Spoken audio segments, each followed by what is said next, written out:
Business podcast. Thanks, Scotty. Mate, I'm excited. Mate, I'm excited to be here with you because we've known each other for a while, and I've seen you progress over the years and watching some of the things you're doing. I think this is a really interesting chat for. Look, you own a business called Evolution Sports, but I think Evolution Performance. We just changed it. Just change it. Well, there you go. Because this is the key that I want to talk to business owners about. Because my audience is business owners. Is about performance, high performance, around excellence, and around how what you're doing in the world of performance and sport, etc., actually mirrors into the world itself. And when it comes to business owners, I personally believe business is probably one of the toughest personal development games you can run. And I think there's some really cool things that you can do that my audience can get benefit of. So I'm really excited to have you here. Yeah, pleasure to be here. Awesome. And one of the other things, I watched a video, and that really triggered me to reach out to you. I watched a video of you talking to a young kid, and he was batting in the nets, playing cricket, and his mindset was obviously fairly defensive. And then you had a chat to him about a few things, and mainly around being, more aggressive. And all of a sudden, this kid, his demeanour changed, and all of a sudden he started hitting the ball, and I just thought, what a great way to even be in life, be more positive. I think more people could learn a few things. So, mate, welcome. Why the change of the name? Oh, good question. Yeah, so, probably the last, I think we've been in business for 13 years. Mm-hmm. And primarily we were sports coaching, particularly cricket coaching. Yep. And then we branched out into rugby, and we branched out into more mental skills coaching. And then 2 or 3 years, actually COVID kind of started to kick it off. Yep. Obviously COVID happened and people weren't playing sport and they were stuck at home. Yeah. So I did I was always into mental skills coaching and mindset coaching and stuff, but hadn't done any particularly formal training in it. Yep. So I did an online course through Richard Pithy, who's a cricket guy here in Canterbury. I put out a post on Facebook saying, "Is there anything going?" Because I can only do it online. Yep. And his mate is the Springboks mental skills coach. So yeah, and he was running it. He obviously saw an opportunity, and he put out an applied sports psychology level 1, and we did that. I was obviously at home, but he was in South Africa with a couple of Springboks, a couple of all the people in the group. There was only 10 of us, and they were all elite athletes or elite coaches. So that was cool anyway, just rubbing shoulders with them. And what I loved about it was applied sports psychology. So I wasn't just talking about the theory. It was like, how do we apply these theories to life and to sport and to whatever. So that was amazing, and we started doing some workshops and some programs online while my clients were at home. And there was this one particular one. So I had this young guy. I actually used to teach him at Chisnwood, and I know his dad quite well. He's a cricketer as well, and he went into our program. Quite a shy guy, but quite a good sportsman. And he did the program for 6-7 weeks, whatever it was. And gave them lots of tasks to do, some courage tasks, some confidence tasks, stuff around journaling and mindset stuff. And I got this call about, it must have been after COVID, because they'd obviously had a football season. And his dad was like, "What have you done to my son?" Thinking it was a bad thing. Yeah. No, we've just been to the football prize giving, and he wouldn't normally talk to 10 people, but he stood up in front of the whole club, so 200 odd people, and thanked his coaches and talked to his team and did this, something that was completely out of his comfort zone. Yeah. And no one even asked him to do it. He just did that off his own back, and I was like, how good is that? That's cool. Yeah, so it's cool to see that sort of stuff, like when it actually comes to fruition, and they actually, it's really hard with teenagers sometimes to know what's going in as well. Yeah. You probably know. Totally. And I see it all the time. Yeah. What are is anything registering? Yeah. But hey, there's an interesting point though. So throughout the 6-7 weeks that you're with them, so you mentioned the word confidence. I think as a parent, it's your job to give your kid confidence, not too much that they are doing stupid stuff. But what were some of the things that you're doing to give confidence in that situation? Because I think most people could do with a good dose of confidence. Yeah. So the first step is like an awareness of where they're at. So what's their identity at the moment? What's their strengths? What's their weaknesses? What do they want to achieve? What are their goals?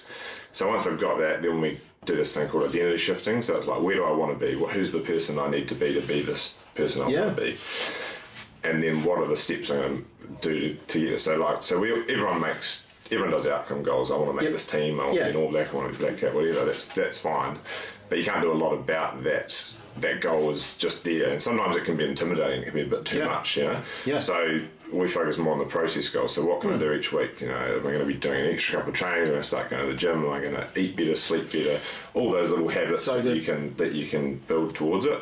And then and just things like self-talk. Like I have this one client recently who quite a good little athlete, but a little bit low on confidence, and I was teaching him some new stuff, and it was quite challenging. And he said to me, "I can't do it." He said, "I can't 5 times in 5 minutes." I said, "You say can't a lot?" And he said, "Oh yeah, I do too." So every time I just gave him a wee nudge, and he was like, "What did you do that for?" I said, "Because he said can't." And every time he did, I just gave him a wee nudge, and he was like, "Oh my God, I do this a lot." Yeah. And he just had no idea, because that's just his subconscious mind. Either it could be a lot of things. Could be he doesn't want to fail. He's scared of not meeting expectations. There's all sorts of things that go on in our heads, you know. So that subconscious mind, getting awareness of what situations make me do that. How do I think? And everyone gets negative thoughts. You're not going to stop that, but it's having some good thoughts and some more controlled thoughts you can bring in when you need that, you know, to get you through those moments. And then once you've got through those moments, you'll have enough courage to do it again, and then it becomes something, I can do this. And that's the thing too, right? Old beliefs, probably heard 100%. growing up. He just learned. He heard that. He heard that word around. And it wasn't like people were doing that on purpose to him. He just wasn't hearing that word, right? So it was also then became a learned behaviour, learned habit, and he was just reinforcing that. I was actually in Miami last week, and I was sitting at a table with a mastermind, and I love one of the ladies. She, you're talking with your peers, and she was like that. Can't do this, can't do that. And I just said to her, "But what if you could?" And it was a really challenging, like all of a sudden, because it's very easy when you say I can't, like there's no, okay, well I can't do it. So you don't have to think about anything else. But I said, well, let's reframe it. Let's reframe it for 5 minutes and go, what if you could do this? And it was like, it's really challenging for her to think about, now I've got to think about, how could I do this? And it turns out there's a way that you can do it. So it's okay. Even just chucking yes on the end. Yeah. I can't do it yet. I tell myself all that all the time.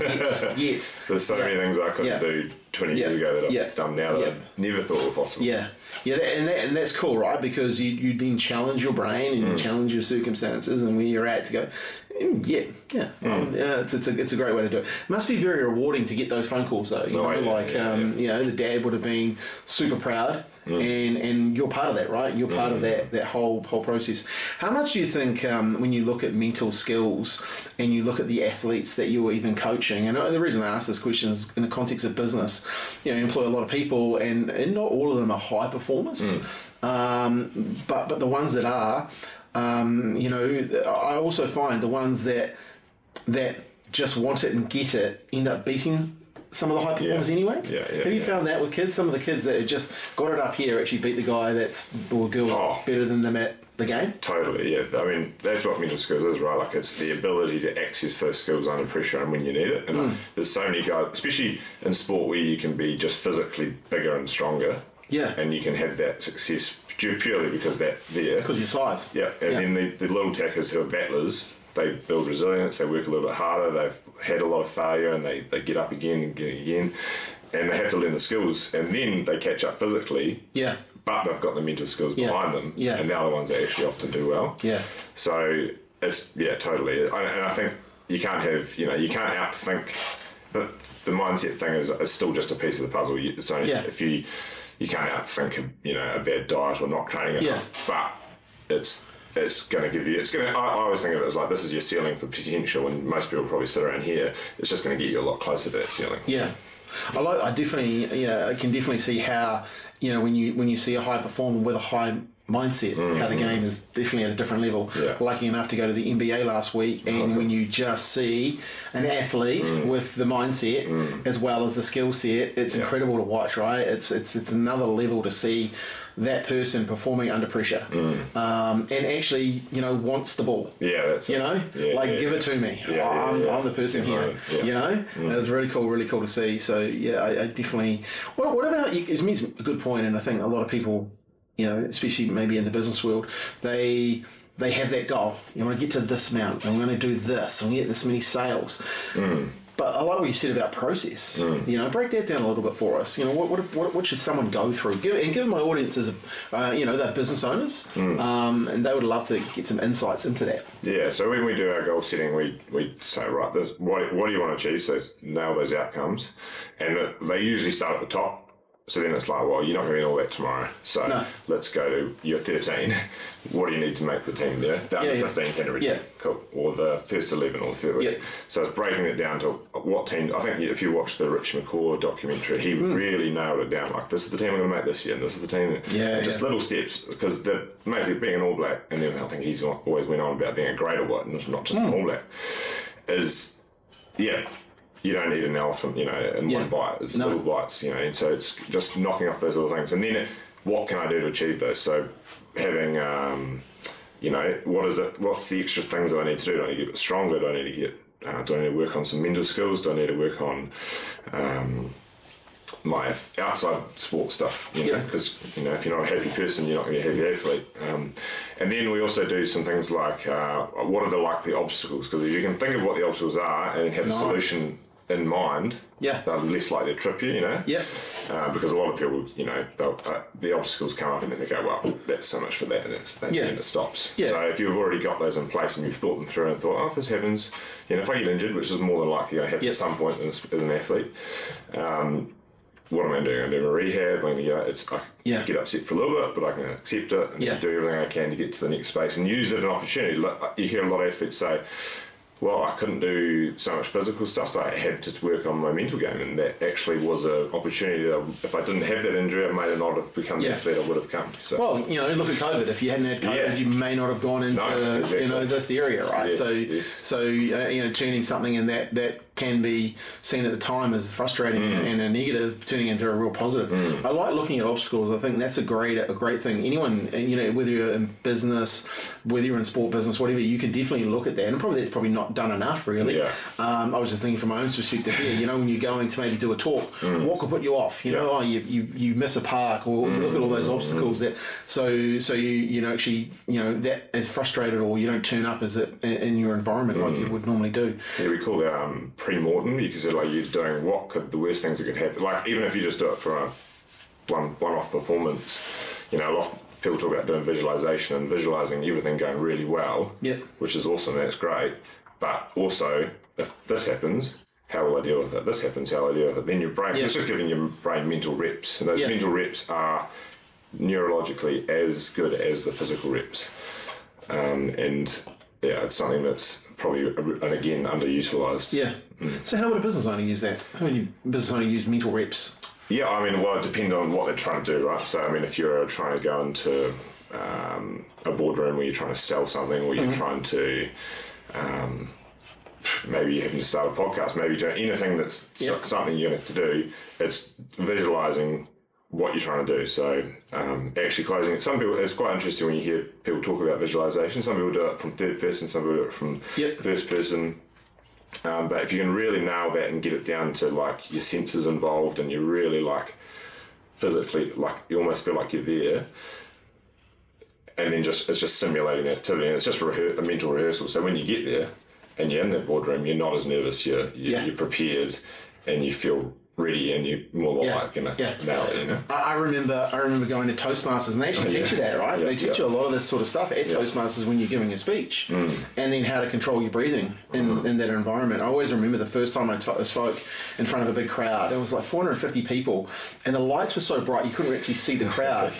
And first time I ever spoke, I thought it was a good idea to have a joke and a bit of a punchline. And the guy who I gave my slides to, he'd muck the timing of them up. and the joke, the punchline was on the screen before I hadn't even got to it. And oh my God, like my mouth went so dry, and I could feel myself going red. And then I remembered, hey, under pressure, this is what you need to do, and totally got through it. But I was like, two things happened from that. I was like very grateful that I learnt that those skills under pressure in an environment that was friendly enough to give you feedback to know what you had to do. So with that, when you did happen in real life, you knew what to do. And also, I learnt never tell jokes ever again in any of my presentations. So I never ever tell jokes ever again. But yeah, sometimes my mouth still goes dry at the thought of that. Right? It's crazy. Trauma. Well, you know, in front of 450 people, it's like. Yeah, you learn pretty quickly. So those mental reps really, really help. When you like looking at what you're doing now, and looking back at that, you know, do you see you're pretty proud of where you've come from, and what is it that you actually really want to do now that you're getting into this? Because I believe the area that you're going into now is probably is going to be some of the most sought after.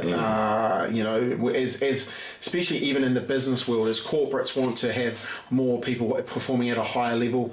We've got disruption coming in with technology. People are overwhelmed more than ever.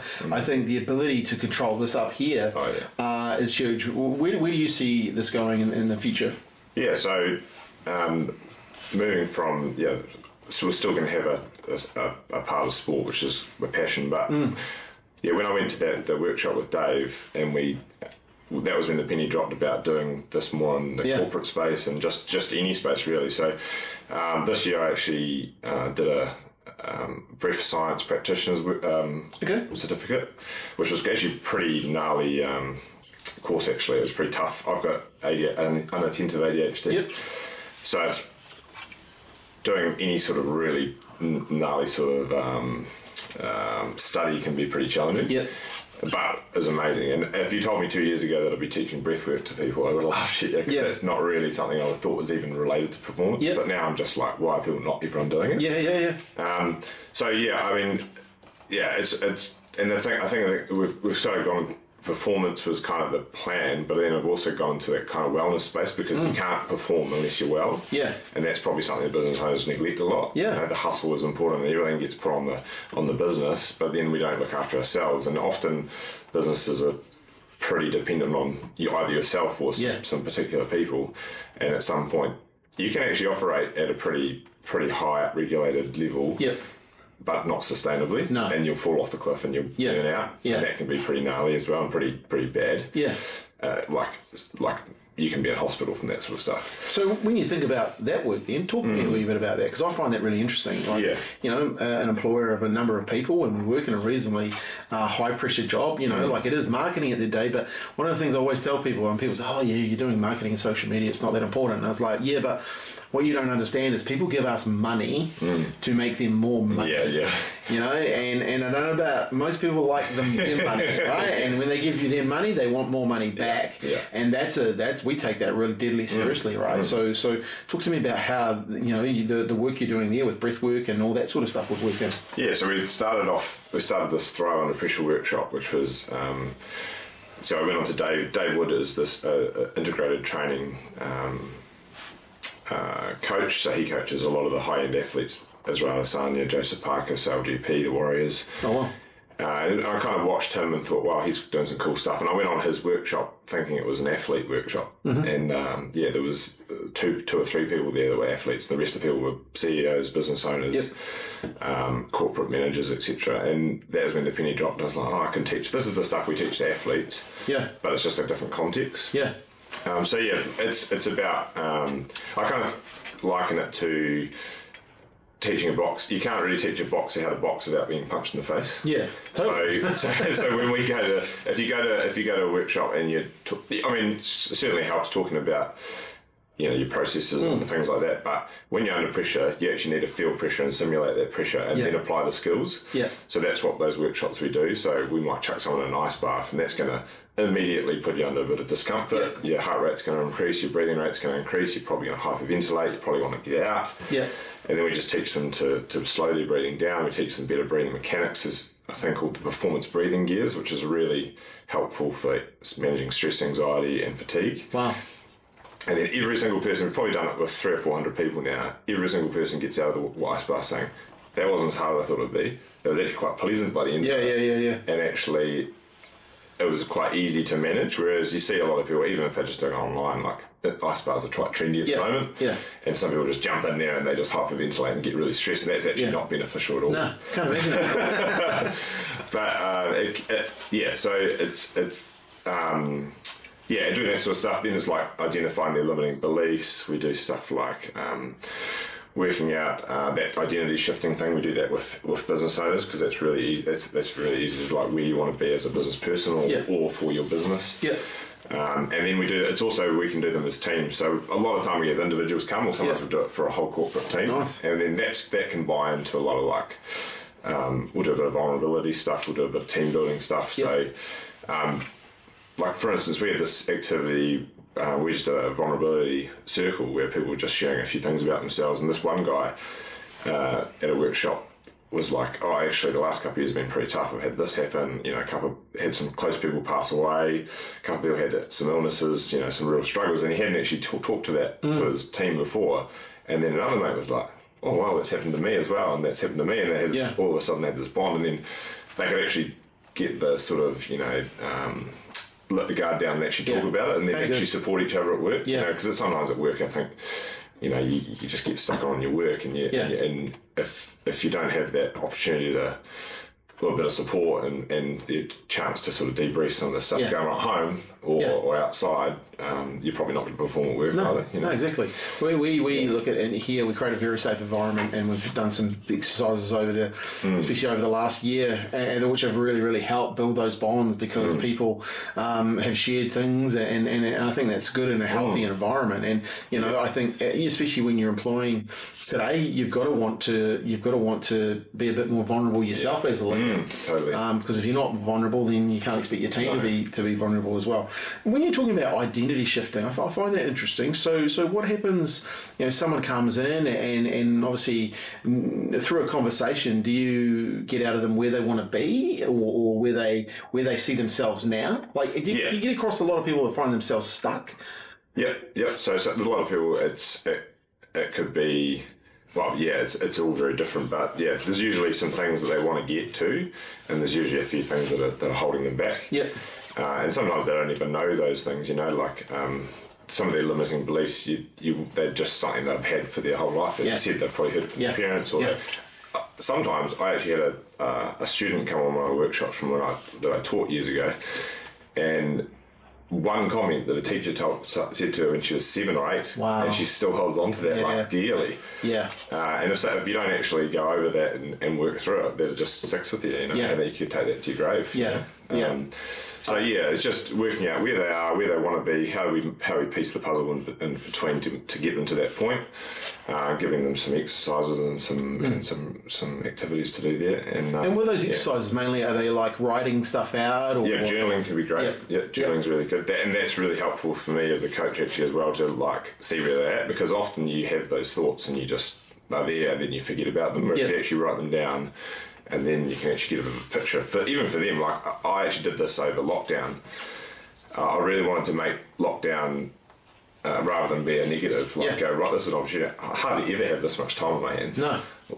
I'm going to make, and I'm not the best so one of the symptoms of ADHD is when there's no pressure or time constraint or urgency, we'll just muck around. Things will just flow, and you'll find other things that you're distracted and you're procrastinate. So I really didn't want that to happen for 6 months or whatever it was. So I was like, right, I've got all these jobs to do. I need to do this like 4 or 5 really key things that are going to be good for well-being. So make sure we do some exercise, make sure we eat well, those sort of things, and knock off some of those jobs that have been sitting there for ages. Like, that's another little stress thing that have you ever heard it's got a funny name, like a Russian name, but the theory of open and closed loops? Not really. So, especially business owners, you've got tons of, open loops that are just, if you can nail a few of those small ones, then that's a little bit of, mental burden that's been put away. So it's trying to stay on top of those things. One of the things I love doing is if I find myself getting stressed at any stage, I will just write everything down. Yeah. And I've got a book there at the moment that's come back from Miami. There's so much ideas in my head and stuff. Like everything's written out. And seriously, I find as soon as I've written it out and there's a thing that I want to do, right, do that one. You know? And it definitely does help get it out of out of my head, because if it's in my head, I'll wake up in the morning like night. So, and I was like, I don't want that, so I get it all out. And there's something about it, it's real powerful, just putting it down. It could be interesting reviewing them, actually. Yeah. Like I looked at mine the other day from years ago, from that lockdown, and you go, wow, that was actually a quite different space back then. Yeah. And my thought process was different back then. And that's what a lot of athletes do as well, like to go through and like, what was I doing when I was performing super, like, this is a funny one at the moment. This year for cricket, I had the worst start in my season I ever had. And I'm only playing Masters now, so it's usually it's a little bit easier than it was. And I went duck, first ball of the season, duck, and then I was averaging about 10 before Christmas. Horrific. I mean, this half of the year I've hit 400s. Wow. And I averaging about 80, and hardly anything's changed. But some things would have been really interesting. I'd been journaling at that time. There would have been something that I'd been doing differently, or there might have been, you're probably just lacking a bit of confidence and starting to feel a bit like embarrassed about getting out, or whatever it was. So you stopped doing those things that got you to where you were, right? And like Michael Hussey, that's what Michael Hussey did really well. Is he used to journal everything, and then like if he was having a bad patch, he'd go back and go, what was I doing really well when I was playing really well? Go back to those. Well, in our business, we have a channel called Wins. We have a Win channel. So if anyone's ever feeling like down on that, like go into the Win channel and just read, because daily there'll be stuff going in there from clients where we've won and done stuff. Cool. And I think that reinforcement that hey, stuff does go bad. And stuff does, sometimes, it's not as great as you want, but you got to remember, hey, that's temporary, right? Yes. Like because if you let it spiral, then it becomes permanent. Well, I think what you talked about as limiting beliefs is really interesting. I know I did a lot of work on a limiting belief. Well, I didn't know it was a limiting belief, but I went to a lady who did emotional freedom tapping, and I probably went for, I don't know, maybe 6-8 weeks, and I had a breakthrough around week 5, and it was incredible how this belief that came up, and I was like, how did that come from, right? Like that was, and it was actually holding me back. It was holding me back financially, and it was amazing because at the time I was probably in about maybe close to 150 grand's worth of debt, and very quickly within probably 6 to 7 months of that being debt free. And I've never had a credit card since. I have a credit card for business, but but I don't have personal debt. And it was really interesting how that old belief that wasn't mine held me back. I was like, that's incredible. Like, and didn't know. Like the young girl, the teacher said something. One of my uncles said something, and I held on to it. Crazy. And it was just financially stopping me, sabotaging me. Got rid of it. Boom. So if you're out there, talk to this man about your limiting beliefs. And that's the conversation. The thing is, I knew something was wrong. I knew something was holding me back, but I didn't know what it was. And then come across, emotional freedom tapping. I went into that and was like, whoa, okay. Probably would have been just as easy to come see you at the time. Mind you, didn't know you were doing this kind of stuff at the time. What happens when things... Let's just say, because you talk to business owners, and actually talked to a business owner in Miami, lost 100K of his recurring revenue in the last 6 weeks. What do you say to that business owner, and how do they get back on track? Because I could tell he was down. How do you get people back on track when they've had down period? And this is interesting even now because man, the economy's been really hard. If you talk to a lot of business owners, they're feeling like they're getting punched all the time. How do we get them back on track mentally? Yeah, it's a good question. There's probably a few different ways of attacking it. There's obviously our brains kind of set to keep ourselves safe, and as soon as we start having these negative things happen, then we're going to start probably self-talk's going to get pretty negative. We're probably often people will more than likely do take less risk. They're going to really pull back. They might not go out and socialise as much, and it can actually affect their well-being. So that's one thing we want to make sure we and I think a lot of business owners have their business tied up in their identity. Yeah. And if business isn't going well, life's not going well. So how do they catch themselves in that? Like, well, I think it's about making sure they know, well, even if business isn't going well, what other things do I have going on? I'm a good mate, I'm a good father, I'm a good, all those other things. That's a great. And they can be, it can be good separatising that, compartmentalising that. Yeah. But then also things like, have you heard of the reticular activating system? Yep. Yeah. So like things like doing gratitude. So like, the reticulating system is basically a filter in your mind that attracts you, or shows you stuff that's important to you at the time. Right? So you obviously know this, but for your viewers, it's I'm about to buy a car. All of a sudden, that car is just everywhere. You just see them everywhere. Yeah. That's just because there's millions of cars out there, but you've obviously got a bit of an inkling to that type of car, so it starts showing up. So that happens with you. That's going to happen if business isn't going well.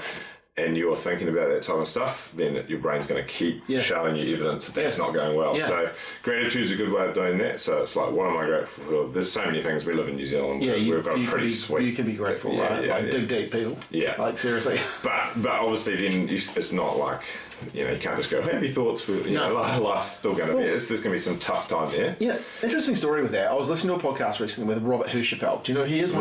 He's one of the dragons, original dragons from Dragon Den. He came from Poland. His family were immigrants, poor. He was poor in the mind. He was poor but not broke, and it was interesting. But when he'd made like millions of dollars, millions and millions. I think he sold one of his companies for $32 million, and he had a plane and all this sort of stuff. But he started to feel, when he got into the billion mark, he was really down on himself. And a mate of his rang him up and said, "Right, you're coming with me, and I'm actually taking you to a place." And took him to a place where people were destitute, and actually stayed there for a month serving these people. And he was like, "Why am I here? Why am I here?" And then he realized why he was here. It was like his life was pretty good. And to the point where he said, I flew there on my plane, my G whatever it was, and I was still feeling bad. And then it wasn't until like a week in that he realized, man, what have I got to? I need to be more grateful. Look at these people. He only had to stay there for a week. I think he ended up staying there for a month to serve because he wanted to ingrain it inside himself how grateful he is for the life he's got, and how grateful his family came with nothing, and he did pretty well. But I found that really interesting. No matter where you are in life, you can think you have it bad. A billionaire can think they can have it bad. And that's where money doesn't solve. Money doesn't solve anything. It's about what's in here and showing gratitude. There's like I've done a bit of travel through sport, and you can see some people who some kids I've coached in, we went to India and coached in the slums for Alex Reese's foundation, Cricket Life. And some of those kids have got nothing going at all, but they give them a cricket ball and they just love life. It's crazy. And just little things like that. And if we shift our perspective and go, I think there's a stat that if you've got a roof over your head, a bed, and a fridge, you're in the top 20% of the richest people in the world. Or something.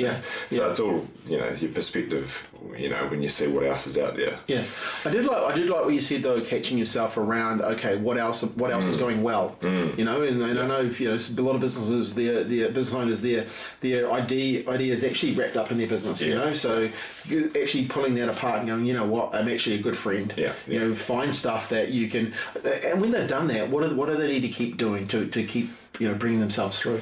Yeah, it was definitely being aware of the thoughts you have, and if you're having, getting really tough on yourself, it's like, well, what are your support measures? Who can you talk to?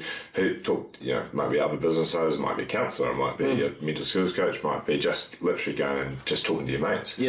Having that sort of stuff, but also I think it's like having an awareness of even though the money's not going in, I'm sure there's parts of your business that could be going well, and it's like, this is an opportunity to learn. Why did this happen?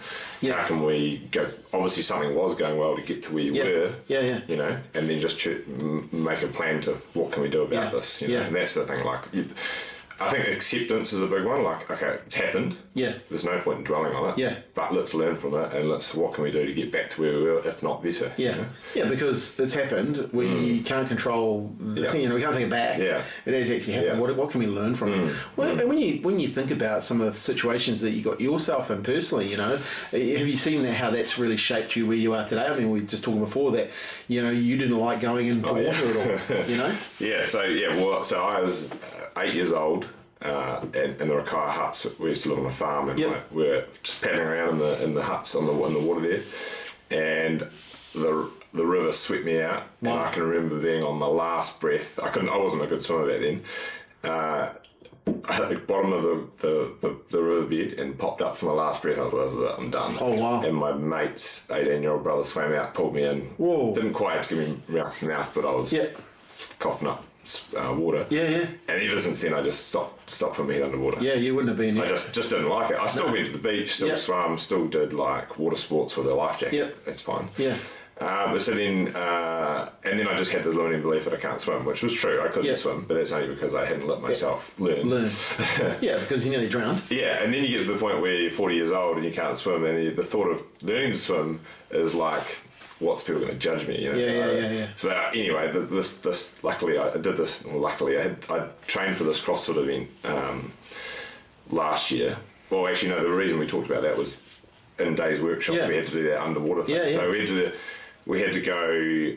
One of the activities they put us on was you had to put a weight vest on, carry weights, and crawl on the bottom of the pool. What was your anxiety like at that point? Like, had you faced the demon by then, or like was that? I prepared because I'd seen it being in the videos. I knew it was going to come up. Yeah, I wasn't probably brave enough to. I probably should have said, "Look, I'm actually feeling a bit worried about this," but I was a bit. You're a guy. Yeah. So I put the brave face on, but the good thing was it was the end of the workshop, so we'd had 2 days of learning how to cope with those things. So I just got my breathing under control, reduced my heart rate, started talking to myself, I'm in a pool, someone's right over me, they can pull me out if I get, I'm not going to die, I'm fine. And I actually did fine. I didn't do like as good as some of the better swimmers, but I wasn't the worst person there. And then I was kind of like, oh yeah, cool, I can do that. I can at least, and that was just an exposure thing, Yeah. Being underwater is not that bad if you've got control of the situation. So anyway, after that, this CrossFit event comes up that I'm training for, and it's CrossFit. The funny thing about CrossFit is they don't tell you what the event is. If you enter, it usually tells you some prerequisites, so you didn't get in the wrong grade. But it could be running, lifting weights, whatever. Yep. This did round one, got through to the next stage, got to round two. So if you win the New Zealand stage, you go to Australia. Yep. So I've spent all this money, trained for a whole year, and then I get to Australia and there's swimming. Oh, really? And not just swimming, you've got to run around a 3K run, do a whole bunch of burpees, and then jump in the pool. Oh, wow. So just to make things harder. Yeah. So I think I had 4 weeks to learn to swim. Yep. And I just went to this pool like twice a week. Brilliant. And learned with it. I luckily picked up this, I don't know how it happened, but I had an Olympic swimmer as my coach. How good. Which probably would have been hard for him because he probably used to teach the best, not the doggy paddlers. But I can swim now. I'm still not great, but I can swim. That's still hard for me to say I can swim. Yeah. It's still a little bit. It's just like I've said I can't swim for so long. Yeah. But it's a great story to tell other people of some of the things that you've been through, right? And I think that's, that gives even more credibility to what you're doing and the story of what you're creating with this business that you've got. I always, I felt after the earthquakes, when you started talking to people, and I remember talking to my dad about this, he had a lot of anxiety around the earthquakes, and it was real true, right? I remember talking to him one day, and he said, I'm really worried about the house and this. And I was like, well, what are you worried about? I'm worried about the roof caving in. I was like, okay, we've had 2 major earthquakes, so your roof hasn't, you're probably going to be I said, Dad, what's the worst case scenario that would happen if it did? And he said, what do you mean by that? I said, what is the worst case scenario if the roof fell in? Well, it could fall on me. And I said, cool. What is the worst case that could happen if it fell in? Well, I could get injured. I was like, okay, cool. What could you get injured? Well, I could break my leg. And I was like, okay, well, could you handle that? Yeah. Could you handle a broken leg? And he's like, you've had a broken leg before. Yeah. I was like, so what are you worrying about? Yeah. And it was like, you could see it in his eyes. He was like, what am I worrying about? And I think a lot of people let their mind wander. And it's because, all the stories that are going on, and I think how do you if you're talking to a business owner, because I think lots of people can get inputs from outside the world. We were just talking about, I've just been to the States, and you asked me, how's Trump and all that sort of stuff. Most of the business owners I talk to don't even talk about it. No. They don't even watch what other people are watching. No. So what's your advice on that to, even to athletes and stuff? Should they be watching, or should a business owner be watching that type of stuff? I'm not here to tell people what to do, but I really think if you want to be a high performer, where should you be getting your inputs from? Yeah, well, that's the thing. So picking the people, they always say the 5 most influential people you hang out with are probably the result of what you're going to be like. So hanging out with people who are, in the same sort of mind frame and same sort of goals that you want to be with. And you see that with athletes all the time, like really, really talented athletes, but then go in the wrong social groups and then they fall off the wagon, So that's one thing. Another thing would be, just making sure that they've got the things in place so that they can do the things they want to do. I just lost my frame of mind for a second. No, that's a good point though. So making sure your inputs, you've got your 5 people, and then knowing what you've got to do. Having that down and having the detail there, so that you don't actually have to think about it too much. It's there, and you can actually just get on with it. Yeah, focusing on the controllables is a big one as well. So there's so many uncontrollables out there. And if you watch the news, the news is the news because it only makes the news if it's either really negative or really positive. And most of the time it's negative. If it bleeds, it leads. That's the way they love to. So either don't watch it, or if it is out there, just accept some of that stuff's going on, and you just move on and focus on what you can control. I think that people are waking up to that now, though, and that's why the news is in trouble. And advertisers are moving away from it because the generation that used to sit there at 6 o'clock, they're probably no longer around. Yeah, they're getting the news off Instagram now, aren't they? Totally. Hey, this has been an awesome chat. I've got some things I want to talk about, and I got them from your website. You had 12 tips there. I'm going to spin it and put it into the context of business. Okay, so number 1 is get fit and strong. What does that mean to a business owner? Cool. Well, for a start, I think if you're not not necessarily, it doesn't have to be completely physically well, then you're not going to be able to perform it. So, could be getting your diet but I know when I'm busy and I'm struggling to manage my time properly, convenient food happens, and that's that puts a little bit of stress on the body. That can make we can put on a bit of weight, those sort of things. Just doing some activity every day, just doing some activity. And for me, with my ADHD, if I don't get some activity in, I can't. I actually almost fall asleep during the day. Yeah, I'm the same. Yeah. I heard a guy say, it was actually Robert Hirschfeld the other day too, fit body, fit mind, fit business. Yeah, exactly. I heard it just after Christmas and was going away on holiday, so I decided to set a goal to 100 press-ups a day on holiday, and I'm still doing it today. 100 press-ups a day, and then I heard that Glenn Phillips, who plays for Black Caps, does 800 press-ups a day, and I was like, okay, there's a reason he's making those catches. It's like there's reasons why he's an athlete like that. 800 press-ups a day. I'm like doing 100. I'm like, whoa. Yeah, well, he's actually, he's got the hyperactive ADHD, and he's actually talked about how it's actually a superpower of his. Totally. There's some things that really he struggles with. Yeah. But as an athlete, that is like, he can hyper-focus so much on the things he's good at, and he's obviously incredible at certain things. So good. Yeah. And he's still, he's a really good example, right? So he was always a pretty good player, and then to get himself into the team, he's had to create a whole different play, became a world-class off-spinner. Yeah. Which he didn't even bowl off-spin 3 years ago, Yeah. And that's another way of looking at it, as a business person, you know, this is where you are to get to that. What do I need to add to my bow?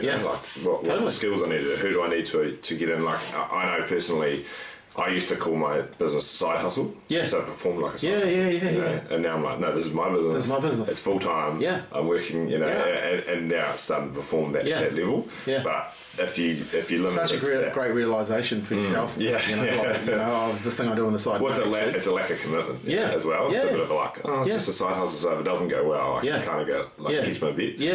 That's awesome. Yeah. I love that takeaway for you because you were teaching as well. Yeah, well, yeah. That's cool. Yeah. That's cool. Okay, number 2 is lots of repetition of the basics. Yeah, cool. Yeah, so that's just being really good at your craft, right? So like whatever it is you do, just getting lots of repetition. Like when I first started doing a podcast, I was really scared about how it would look and would I be a good presenter and would I and all that. Yeah. Oh, sure I did. Yeah. Of course I did. Yeah. But then I've done 20 episodes since then. I'm still learning. Yeah. I still go to Toastmasters and practice it that way and whatever. And it's the same. And those skills have improved me as a presenter. It's helped me. Totally. Another reason I did it is because actually when I first, over lockdown, I started coaching Ish Sodi. Yep. Because he was playing for ND, but he was living in Canterbury. Yep. And he didn't have a coach, obviously, because he couldn't travel. Yep. And we got talking on Instagram about something, and he said, actually, should we have a hit? And I was like, okay, cool. So I had a hit with him.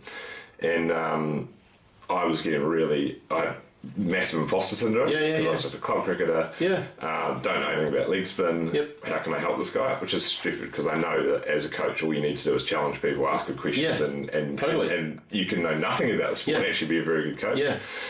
So anyway, I got over that, and we did about 5 or 6 weeks of training, and he kept coming back. So obviously something was working. So, but then I was like, right, I need to get better at talking to these people. So doing the podcast, I get to talk to All Blacks and Black Caps and Olympians and stuff. So good. And now I feel comfortable talking to them. So it's like learning.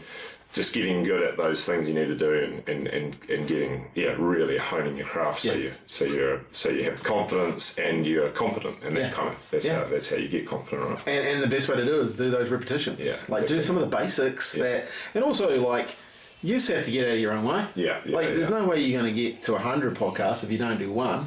No, exactly. How is it 7 that most people? Like 90% of podcasts get to 7, and then they stop. Yeah, and then they stop. Or even if before 7 they don't make it. And the crazy part about that is, lots of people need that. Hey, they need to get that. People saying good stuff about them back to them and stuff like that. Yeah. But look, if you're just doing it for the right reasons, you don't need any of that. No. Okay. Number 3 was set some goals for the season. I like that. We've already talked about that though, so we won't go too deep. But if a business owner you're watching this, set some outcome goals, but set some performance goals or some process goals. So if you want to hit XYZ sales, like actually how many phone calls are you going to make? Get really gradually build up your workloads. How does that apply to a business owner? Yeah, so that's sort of kind of for bowlers, because if you bowl too much at one go, you get stress fractures, which happens a lot, and that can definitely apply to business owners. Like if you go all in on some stuff and don't get enough sleep and neglect certain areas of your life, then you're going to. That's what happens to a bowler. Their back breaks. To you, it could be you have a mental breakdown, you get burnt out, and you're not going to be able to perform. Then you're not going to be able to perform at home. You're going to be absent. You're going to be distracted at home, reactive. So just gradually, like if you go into business, just making sure that you're still doing the things you need to do. Because I think that one thing I struggle a little bit with when going from teaching kind of a bit the same, to be honest, but having like boundaries, like you get home and actually I've finished work.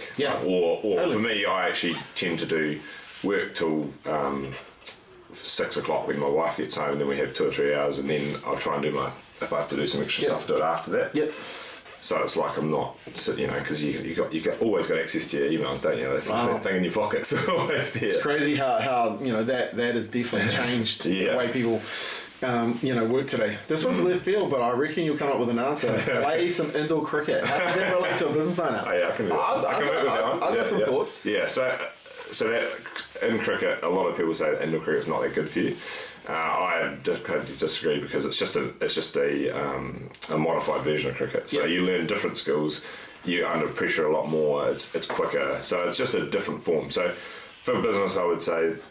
That's getting out of your comfort zone, doing something slightly different, learning new skills, doing, like for me it was doing a podcast, moving into the corporate space, and then actually realise that your business could grow a lot more. You're not stuck in this little pocket. I think everyone should challenge themselves to do something totally different. And like playing cricket, playing indoor cricket, I remember doing both of them, and they were totally different, and they were different pressure and all that sort of stuff. I think every business owner, and I'm not paid by Toastmasters, but I probably should be. I think every business owner should go to Toastmasters. I actually said it at the university, told a whole bunch of their business students go to Toastmasters, learn to communicate. That'll be something that it'll always pay you for forever. I think that Toastmasters as well, a lot of people think it's just, which I did too, is just presenting, but it's also evaluating, listening, giving feedback. There's a lot more to it, that you probably don't realise until you've been to one. Listening to understand. That's my big one I got away from Toastmasters versus listening to reply.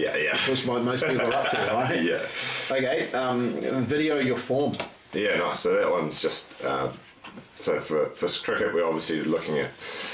It's the easiest thing. You've got a video there. You can keep track of what you're doing. If you don't have a coach, you can just video and see what you're doing and get yourself some feedback. I've actually had some clients who taught themselves to bowl leg spin off YouTube. That's what life's like now. Yeah. Well, kids are into that, right? Kids are like. So for a business owner, it could be actually if you're in a meeting and maybe video yourself and see. Am I giving good eye contact? What's my tone like? How do my employees or colleagues, reply? Like, are they engaged? Are they, so you're actually getting because it's a completely different perspective. I remember videoing myself on lots of things, coaching, being coached, all sorts of things, and you go, oh, that's actually something I didn't notice. Even when speaking, I often do this little. And I also say so a lot. And there's all these things that until you get the feedback from Toastmasters or wherever, or off a video or something, you don't even know you do them. It's just a habit you've got. Totally. I always thought I bowled like Richard Hadley. Yeah. Honestly, that's what I thought I bowled like. And then I saw a video, and when they said, I remember to this day, I said, who's that idiot? And the coach said, it's you. And how I bowl off the wrong foot. So that was a really a crazy one. I remember the same thing. And I was just like, oh, okay. And I found that really interesting. One thing I also, when I was videoing one of my first presentations when I was doing, I would walk up and down across the really, really fast. And someone said to me, hey, where were you walking to? And then I watched the video and I was like, holy, I was all over it, So getting that visual feedback is huge.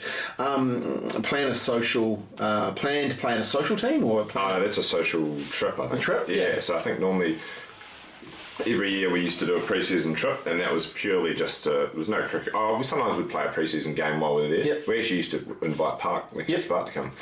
But that was purely just to build some relationships, team building, get to know each other, and it just set this, actually have some meaningful conversations. It used to be a bit of a boozy trip, to be honest, but I've actually gone away a bit from that because I think sometimes that's just the easy out.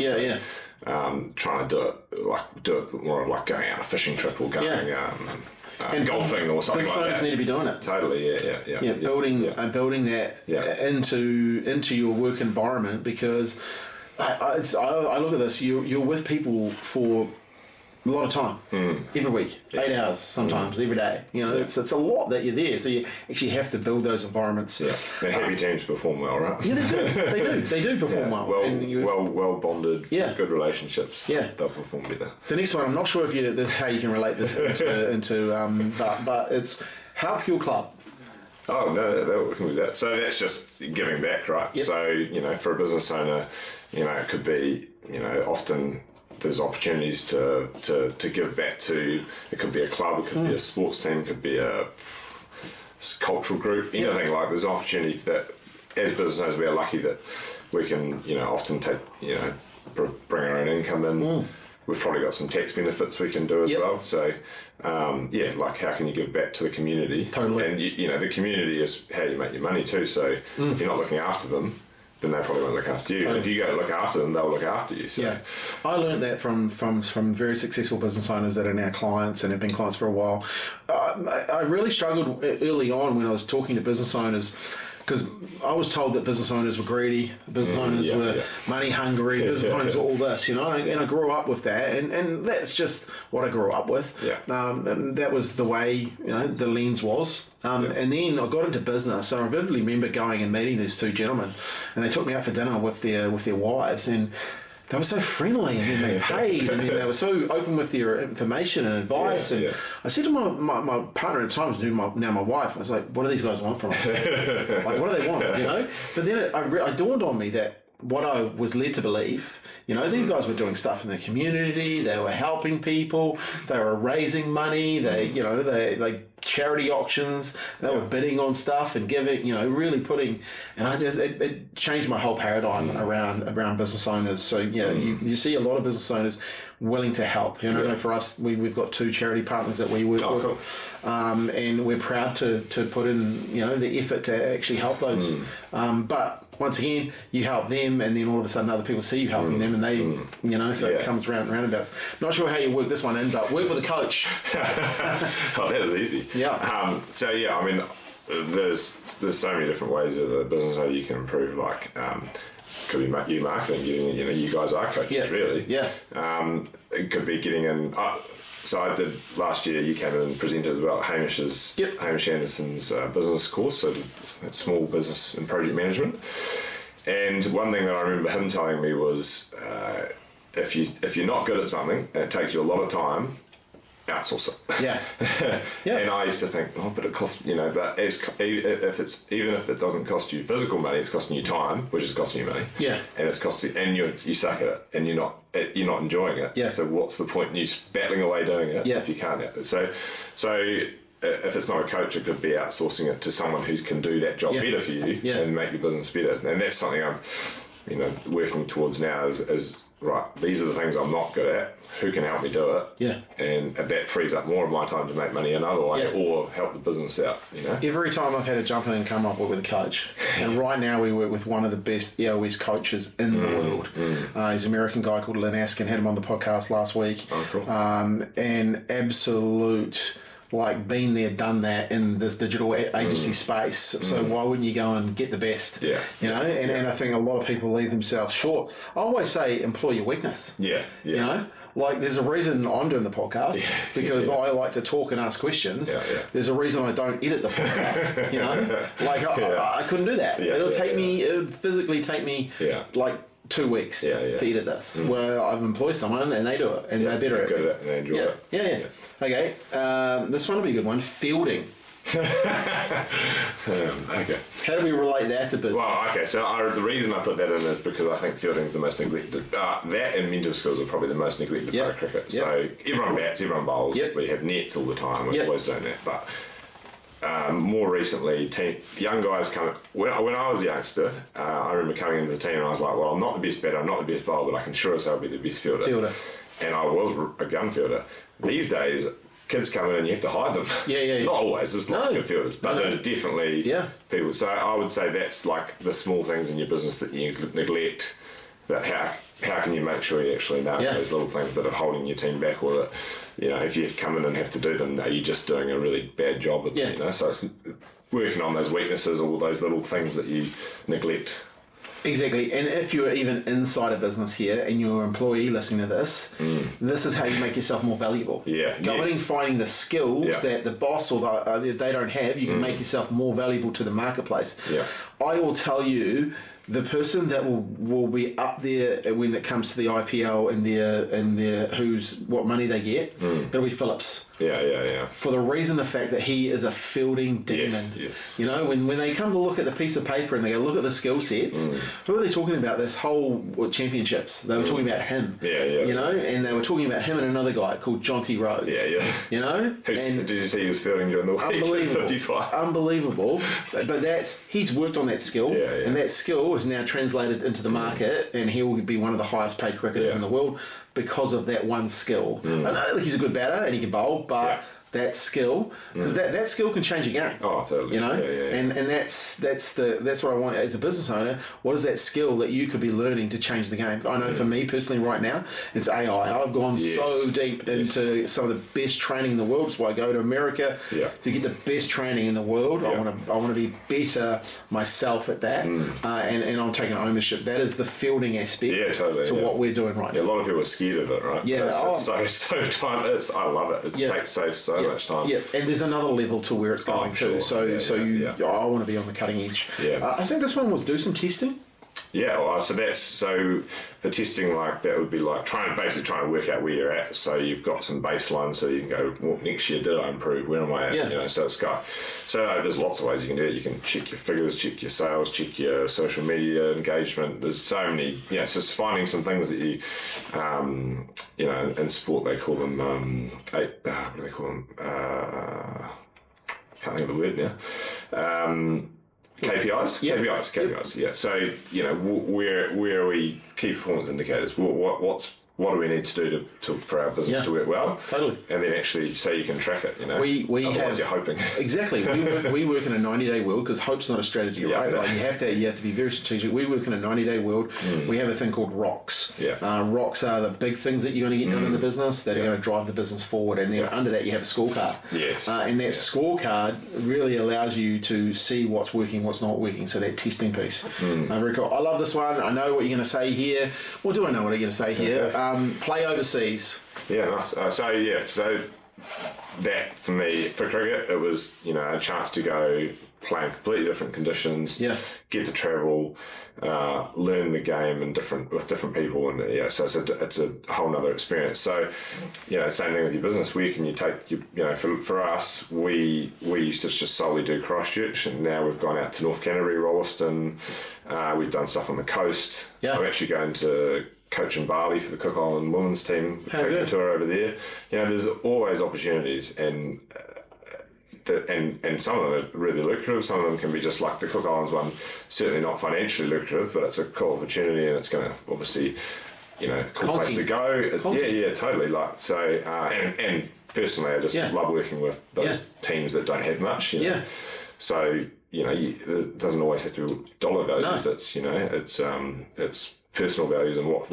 That's why I started the business in the first place. Right, is to help people. So well, you're certainly doing that, which is cool, right? You got a good heart, and you want to help people be better, and you're learning some stuff along the way, and it's very like when you look back, sometimes you got to realise the impact you actually are having on people, and that's why the reason I wanted to get you on the podcast, because I know you'll have an impact. And I only need the one person to listen. I don't actually do this for millions of years. I need that one person to listen. That one person will get an idea, who will then message me.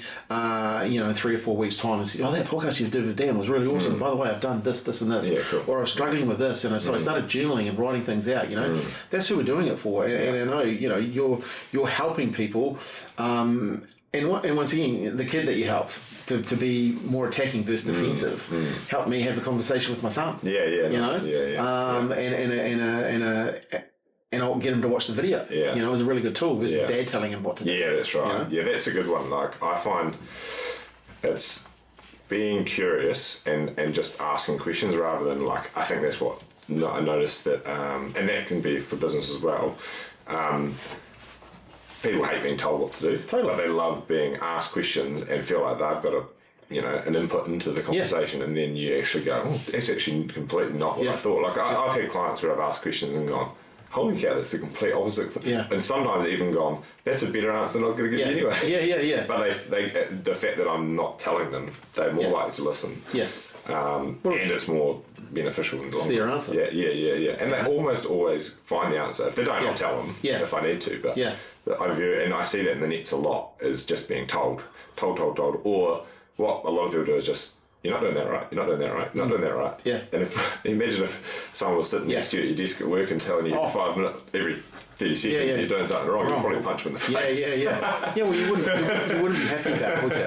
No. And I think that's where the power of coaching and the power of having questioning is a beautiful thing, right? Because people generally will have the answers. No one's just ever brought it out of them. They've never thought about things in a different way. Hey, this has been a great chat. We've been going for an hour. It seems like we've been going for 15 minutes.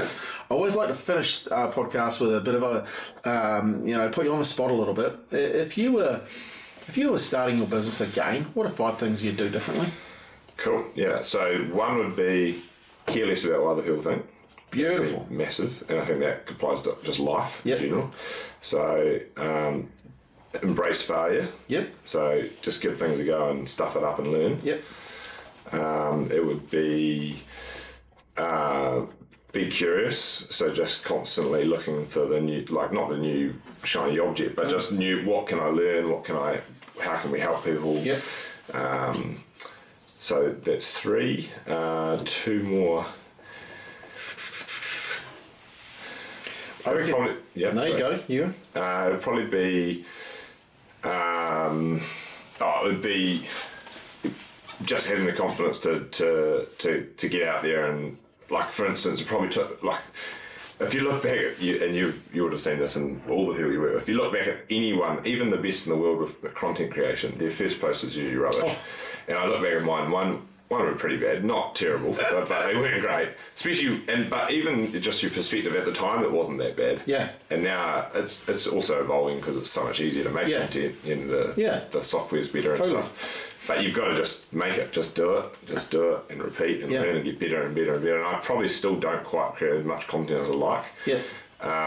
But just do it. And I think sometimes I try and make it too pretty and too perfect. Yeah, it's just put it out there. As I said, I recorded the first letter set of these on podcasts on my iPhone. Just we were doing audio, and just because I didn't know how to do the video side of it, right? Yeah, exactly. Yeah, Don't let it stop you though. Yeah, no, exactly. Last one? Fifth one. Actually, that'd be an easy one. Would be get advice, get a coach, get a mentor, so someone who can help. That's already, because I kind of had a couple of people help, but I just kind of just learned on the fly without too much guidance, and it probably just meant it took a lot longer to get to where I wanted to go. Yeah. So it'd be, actually, and a sixth thing would be. Commit to it more than a side hustle earlier. I'd probably just stayed in the safety zone a bit too long. Too long. Yeah. It's a great realisation now, and those will really help you moving forward. I think one of the things, care less about what other people think. I remember going to a seminar. There was a guy called Brad Sugars. He owned Action International. He just said, "What anyone else ever thinks of me is none of my business." And seriously, it has stuck with me. And it's probably the one trait I've given to my son, that he does not care about what anyone else thinks of him. For a teenager, it's very cool. And that's big for teenagers. Yeah. Well, he's 11, so he's not quite. Oh, okay, right. Yeah. Bracing failure is huge. I always say, you just have to. It's not failure. You're just learning, right? You're learning, and you're going to get that feedback. Being curious. In my seminars, I give people a part-time role. That part-time role is to be a marketer, and the reason for that is marketers are generally curious. They'll ask why. Why is this being done that way? Why is that person running that ad? I think being curious in life is a gift. If you can employ it, you'll be better off. Confident. Seriously, I showed a video to my team, a video that I shot 11 years ago, and I was talking about the internet and how the internet was going to take over, and it's still on YouTube. And the office I shot it in was the size of this desk. And look at where we are now. So never give up on creating content. Like people want the insights that you've got to share, and even more so now because you're bringing you to the marketplace. There's heaps of people doing what you're doing, but you're bringing you to the marketplace. They want your insights. They want to know what Dan's talking about. So that's a good one. And get advice, get a mentor is huge. So with that said, where do people go if they want to get in touch with you? Yeah, so we're on all the social media platforms, Evolution Performance, so Facebook, LinkedIn, Instagram, even TikTok.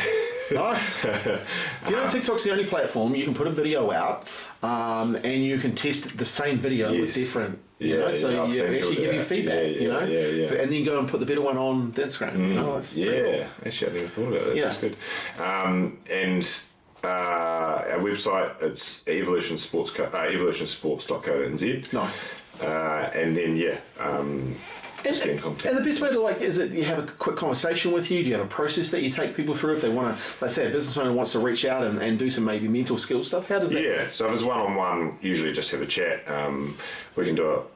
We do a lot of it on Zoom or just online, but in person's great as well. We like to do some of our stuff as we've talked about practically, so like out in nature or out in the elements. Awesome. And then obviously, if it's one-on-one, then it's kind of this very individual process. We just go through and figure out where you want and what you need. Wherever it's a team thing, we can tailor a workshop. It can be 1 day, 2 days, 3 days. Awesome. Different places. It's very easy to move because we just basically need a projector and some nature. So it's pretty easy to do. Sounds like a good plan. Hey, so we're going to put all those details on in the show notes, and I really appreciate you taking the time to come on and share, the wisdom. It's been pretty cool actually to see and hear you evolve. Like I've known you since you had Evolution Sports, and to hear that you've changed the name and it's all around, you're doing some mental skills and high performance stuff. I think it's really cool. It's a great space for you to be in, and it's awesome to hear you've taken ownership of your side hustle. Hey guys, former side hustle, exactly.